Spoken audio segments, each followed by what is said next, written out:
Hello viewers, welcome back to Silver Chemistry. So today we are with part number 5, that is from the chapter solution, that is class 12th chemistry, right? तो आज हम इस part 5 में पढ़ने वाले हैं बच्चों the last concentration term that is normality, right? ये जो नॉर्मेलिटी है बच्चों, ये इतना इंपॉर्टेंट टॉपिक नहीं है अगर हम बोर्ड पॉइंट ऑफ व्यू से देखें, but many a times question has been asked in entrance examinations. तो इस कंसंट्रेशन टर्म को भी हम फिनिश कर लेंगे, राइट? चलो जल्दी से बढ़ते हैं नॉर्मेलिटी की तरफ. बात करें नॉर्मेलिटी की डेफिनेशन का, तो आप कह सकते हो it is defined as number of gram equivalent of solute present in 1 liter of solution. ये कुछ बच्चों में मैच करता है टू मोलारिटी, राइट? ये कुछ मोलारिटी की जैसा है, बस द डिफरेंस इज यहाँ हमने यूज़ करा है number of gram equivalent of solute और मोलारिटी में हम यूज़ करते हैं number of moles of solute, right? अब इस नॉर्मेलिटी का अगर हम फॉर्मूला निकालें तो मैं कह सकता हूँ normality is equals to number of gram equivalent of solute upon volume of solution in litre, right? This is the formula for normality, right?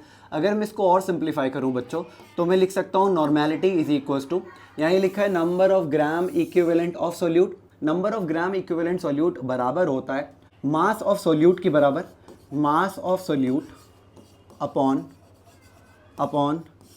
Equivalent mass into volume. और अगर ये वॉल्यूम आपको लीटर में कन्वर्ट करना है तो आपको यहाँ डिवाइड कर देना है इसको 1000 से, राइट? अब इसको और सिंप्लीफाइड वर्जन में लिखेंगे. मास ऑफ सॉल्यूट को हम डिनोट करते हैं बच्चों W से, और क्योंकि ये सॉल्यूट का मास है तो मैं लिख दूंगा WB. इक्विवेलेंट मास जिसको हम डिनोट करते हैं E से, और ये इक्विवेलेंट मास हमें रखना है सॉल्यूट का, तो मैं लिख दूंगा यहाँ पे B into 1000 upon volume, right? तो ये बन गया हमारा final simplified formula for normality, जहाँ पर WB का मतलब होता है mass of solute, right? EB का मतलब होता है बच्चों equivalent mass of solute, right? और ये जो वॉल्यूम लेते हैं ये हमेशा किस में लोगे? वॉल्यूम इन, यहाँ ml में रखोगे, वॉल्यूम इन ml, राइट? लेकिन जब 1000 से डिवाइड कर दोगे तो वो ऑटोमेटिकली किस में कन्वर्ट हो जाएगा? लीटर में, राइट? तो दिस इज द फॉर्मूला. अब द बिगेस्ट डाउट इज कि हम ये जो इक्विवेलेंट वेट रखा है यहाँ पे, ये जो इक्विवेलेंट मास था सॉल्यूट का, ये कैसे कैलकुलेट करते हैं? तो अलग अलग कंपाउंड का इक्विवेलेंट मास कैलकुलेट करने का अलग अलग तरीका है. जैसे कि फॉर एग्जांपल अगर मैं इक्विवेलेंट मास कैलकुलेट करूँ, equivalent mass of an element, अगर किसी भी एक एलिमेंट का इक्विवेलेंट मास कैलकुलेट करूँ तो एलिमेंट का इक्विवेलेंट मास कैलकुलेट करने का फॉर्मूला है equivalent mass is equals to atomic mass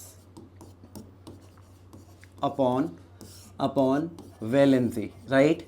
this is the formula for calculating equivalent mass of an element. जैसे कि फॉर एग्जांपल अगर मेरे पास एल्यूमिनियम है और मुझे इसका इक्विवेलेंट मास कैलकुलेट करना है, तो I will write equivalent mass is equals to atomic mass of aluminium कितना होता है? 27, और इसका वैलेंसी कितना होता है बच्चों? 3.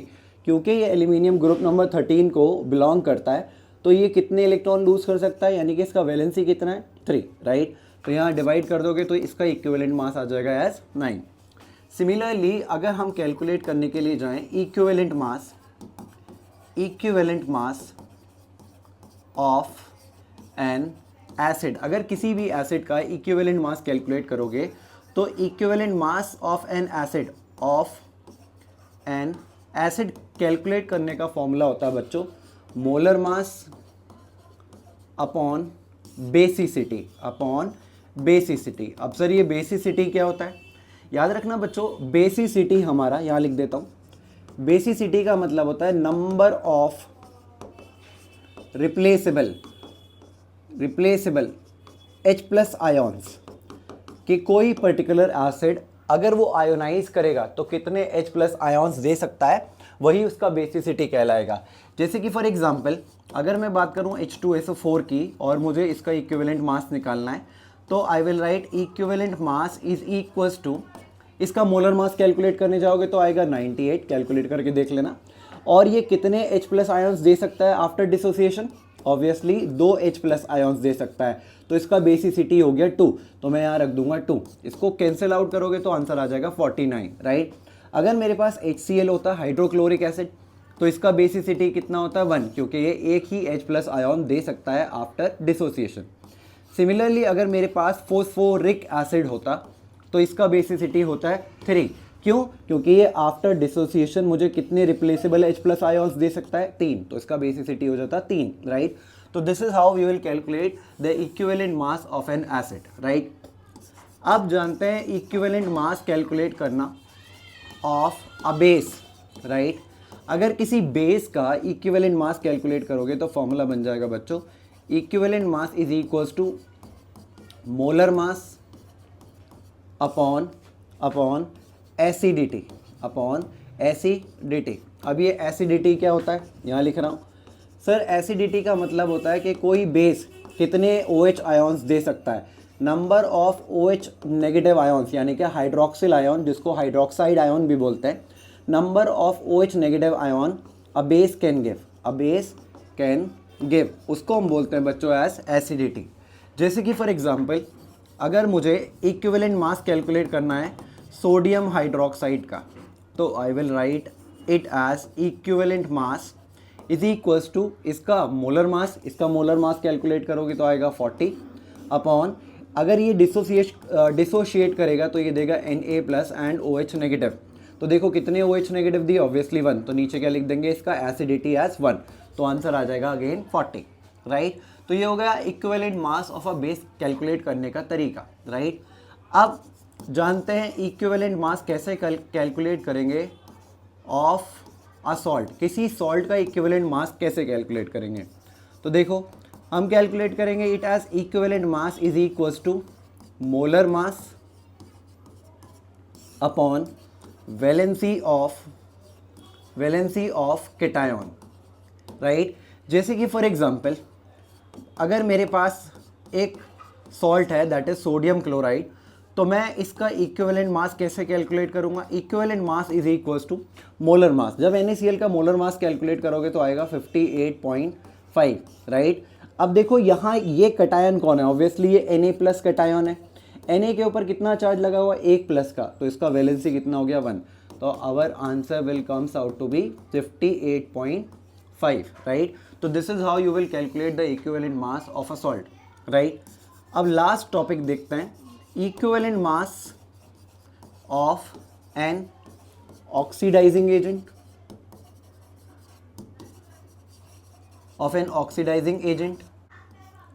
And reducing agent. कैसे हम कैलकुलेट करेंगे बच्चों the equivalent mass of an oxidising agent and reducing agent. सबसे पहले बात करते हैं ऑक्सीडाइजिंग एजेंट की। तो आपको पता होगा बच्चों ऑक्सीडाइजिंग एजेंट वो सब्सटेंस होता है या वो कंपाउंड होता है जो अंडरगो करता है रिडक्शन, राइट। एंड हम सभी को पता है रिडक्शन का मीनिंग होता है गेन ऑफ इलेक्ट्रॉन्स, राइट। अब ये जो ऑक्सीडाइजिंग एजेंट है जो अंडरगो करता है रिडक्शन, एंड रिडक्शन का मीनिंग है गेन ऑफ इलेक्ट्रॉन, अगर इसका इक्विवेलेंट मास कैलकुलेट करने जाओगे तो आप लिखोगे molar mass upon number of electron gain. अब सर ये नंबर ऑफ इलेक्ट्रॉन गेन कहाँ से पता चलेंगे? आपको एक केमिकल इक्वेशन दे रखा होगा, उसको देख के आपको पता लगाना है कि उस पर्टिकुलर ऑक्सीडाइजिंग एजेंट ने कितने नंबर ऑफ इलेक्ट्रॉन गेन कर रखे हैं, राइट। सिमिलरली अगर मैं बात करूं रिड्यूसिंग एजेंट का, तो ये रिड्यूसिंग एजेंट बच्चों अंडरगो करता है ऑक्सीडेशन, राइट। और ऑक्सीडेशन का मतलब होता है लॉस ऑफ इलेक्ट्रॉन्स, राइट। अब अगर रिड्यूसिंग एजेंट का हम इक्विवेलेंट मास कैलकुलेट करेंगे, यहाँ पे लिख देता हूँ इक्विवेलेंट मास ऑफ, शॉर्टकट में लिख दिया मैंने रिड्यूसिंग एजेंट, यहाँ पे लिख लेना equivalent mass of oxidising agent, right. तो equivalent mass of reducing agent calculate करने का फॉर्मूला होगा molar mass upon number of electron lost. Again number of electron lost कहाँ से देखोगे, आपको एक केमिकल इक्वेशन दे रखी होगी, उसकी हेल्प से आप देखोगे कि उस पर्टिकुलर रिड्यूसिंग एजेंट ने कितने नंबर ऑफ इलेक्ट्रॉन लॉस्ट कर रखे हैं। तो this is the formula for calculating equivalent mass of reducing agent.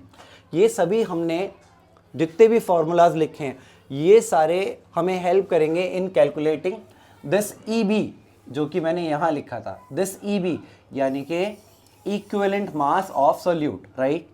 अब जैसे हमारे पास मोलैरिटी के लिए डाइल्यूशन फॉर्मूला थे, तो सिमिलर टू दैट हमारे पास डाइल्यूशन फॉर्मूला होते हैं for normality, dilution formulas, right.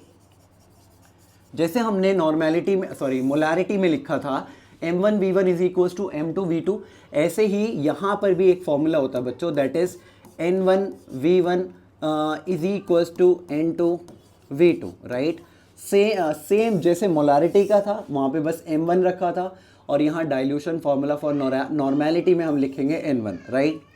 साथ ही साथ अगर हमारे पास सेम टाइप का सॉल्यूट दे रखा है with different concentration with different normalities, तो उसको कैलकुलेट करने का भी हमारे पास एक फॉर्मूला है, that is N3 is equals to number of moles of solution 1 यानी कि N1 into V1 plus number of moles of solution 2 यानी कि N2V2 अपॉन टोटल वॉल्यूम यानी कि V1 plus V2, right. This is the formula for calculating the normality of third solution when same solute is given with different normalities यानी कि with different concentration, right।